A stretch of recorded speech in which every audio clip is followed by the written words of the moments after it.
This year just really started for me to be kind of like a year of selfishness and to just kind of rediscover, what I'm passionate about and what I'm excited about and how to just like move towards those things more and really kind of find what makes me happy again. Deciding to build out the van the second time around was just a way for me to have the flexibility to still figure stuff out while still having my own space to travel in. Hi, my name is Megan and this is my tiny home on wheels. The name is Avo, which is short for avocado because she is black on the outside and green on the inside. She is a 2500 2015 Mercedes Sprinter van, 144 wheelbase. I bought her used this spring. Ended up finding it at kind of a random dealer that had a posting without any pictures and just kind of like jumped on it immediately. It actually had the awning, the Webasto heater, the fan and the seat swivel in it already when I bought it. It's a Fiamma awning. I use it in the summer a lot just to like create shade, both like to hang out outside, but also just because the van is a darker color, it does get a little hotter in the summer. And so if I pop the awning out, if the sun's directly on these windows, it just keeps the van a lot cooler as well. I have three 100-watt panels, three 100-watt panels on the top that charges two 200 amp hour batteries, so 400 amp hours total, also charged by the alternator when I drive.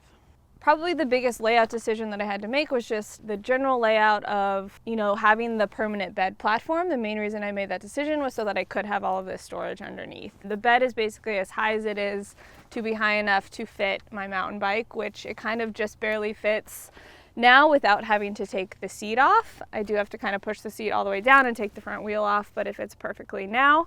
So kind of like all of the utility stuff over here, so like all of my batteries and my inverter and my charge controller are all mounted on this side. My propane tank fuels just the stove, which you'll see inside. This is kind of extra camping gear, extra parts if things break, a 16-gallon water tank that is filled up right here. I carry my own hose. That makes it pretty easy to fill up almost anywhere. I usually end up filling it up at friends and family houses, but if I can find a park or something that has a spigot, I can fill it up pretty easily. So this is a Bosch electric water heater, so also on the electrical system. It is not connected to my sink and front water system, but it is connected to my outdoor shower. So my shower is pretty simple. I connect this hose line and shower spigot here to this right here, and then shower outdoors in the summertime. Welcome to the inside of my tiny home. This space feels like home to me for sure, and that was really important when I built it because I had lived in a van for almost 15 months prior to that with a partner, and coming out of that experience I kind of thought I was done with van life, was looking to kind of move somewhere, just didn't really know what I was doing or where I was going. So ultimately just my biggest priority was to have something that was my own, and this gave me that. I built this as a home rather than kind of an off-road van. I wanted the storage of having the higher bed platform, the storage underneath, and then I just didn't want a situation where I have to like make and build, set up and put down my bed every day. And then that kind of dictated the rest of this. So my other priorities were having a comfortable place to sit, hang out, and also to be able to work from, and then a kitchen that I would be excited to cook in. I built all of this with my friends Adam and Vanessa. They now own a van conversion company in Canada called Heartwood Custom Vans. They're amazing. So Adam is very much a craftsman and enabled me to like kind of have the look of the van that I have. So Adam and Vanessa have a YouTube channel, and they put a ton of the stuff from the build on their channel. So I definitely wanted to put in this bulkhead shelf just for additional storage. It doesn't look like a lot of space, but it actually does add a lot of additional storage. The curtain I made myself. It is insulated with a layer of Mylar as well. And then it does have a hole in the bottom for the heater to be able to blow out when it's closed. So this is basically my food storage up here. This is kind of like everything I use for cooking. And then this is basically just dry food storage. This cabinet is kind of like my toiletry / charging station. So then there's another plug actually in here. And then I also have two right here, which is kind of what I use for the kitchen space. This is 2-burner stove made by Flame King. This is the same stove I had in my last van, was just super happy with it, so decided to go with it again. Isotherm 85 fridge, love this fridge. I love the front opening fridge style, and this one is just kind of a perfect size for me. The drawers is basically going to be mostly kitchen related stuff, so this is kind of like my silverware, and then it's kind of also like my junk drawer and just kind of other miscellaneous things. The second drawer is mostly cups, bowls, coffee stuff. These like silicone bowls are just like perfect for in here. And then the last drawer is kind of everything else. So my cast iron, all of my bottles, blender. I have an electric water heater, extra cups, wine, booze, basically stuff that wouldn't fit anywhere else. I had a very small and shallow sink in my last van, and that was always just a very annoying thing doing dishes, and so I knew I wanted something slightly bigger and deeper, and this sink has been great for that. The gold faucet was my fun additional touch. So I decided to have the sink here basically to save counter space over here. Underneath the sink is trash and then gray water. So I have a 3-gallon gray water tank, paper towels, dish soap, hand sanitizer, kind of stuff like that. So I also have just like this for additional space. So like if I am doing dishes, I can stack stuff up here or let them dry over here.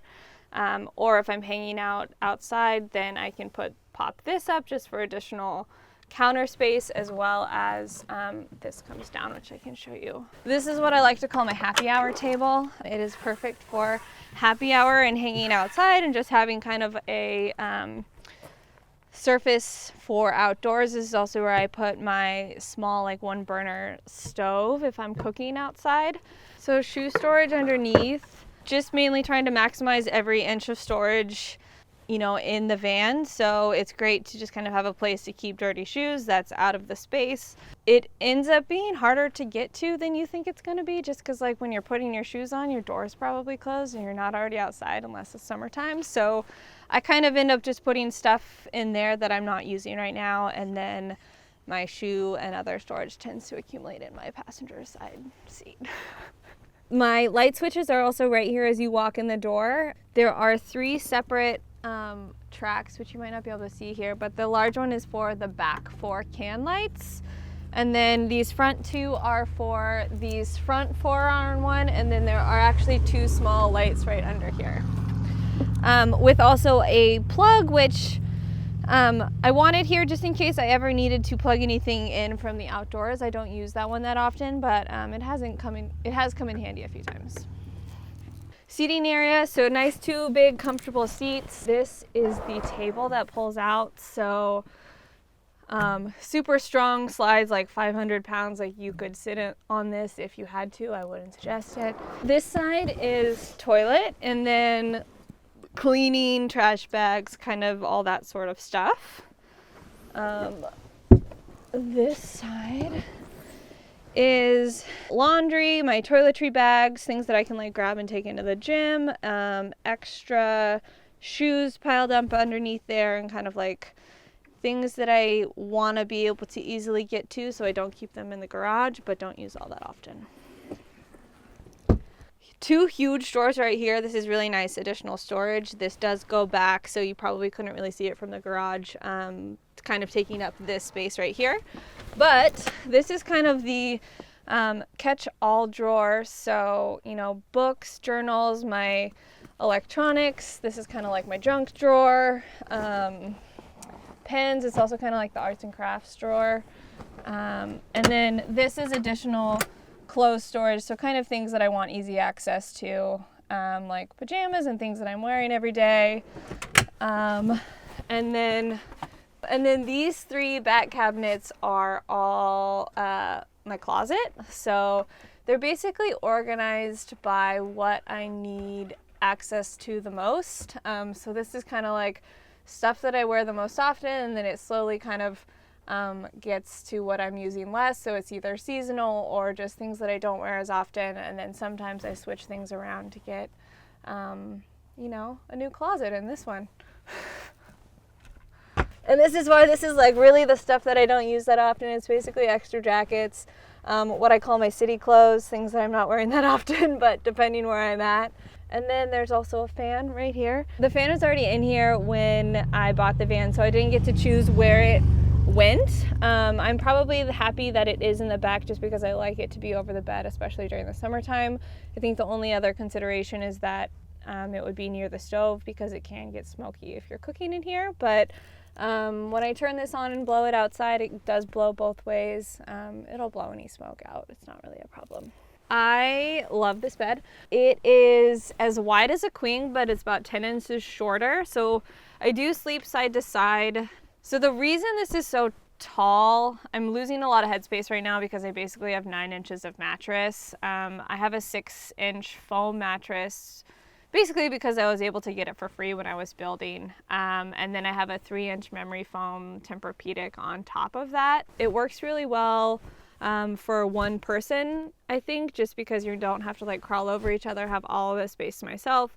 I'm 5'9". I kind of fit perfectly end to end laying. I am able to lay all the way out, but I do end up kind of laying diagonally to really kind of spread out and stretch. It takes a little bit getting used to like the logistics that come with the lifestyle. I think after 2 years, I'm finally really figuring out how to do that to make it work for me, of just, you know, where you're going, where you're staying, what you're trying to do while you're there.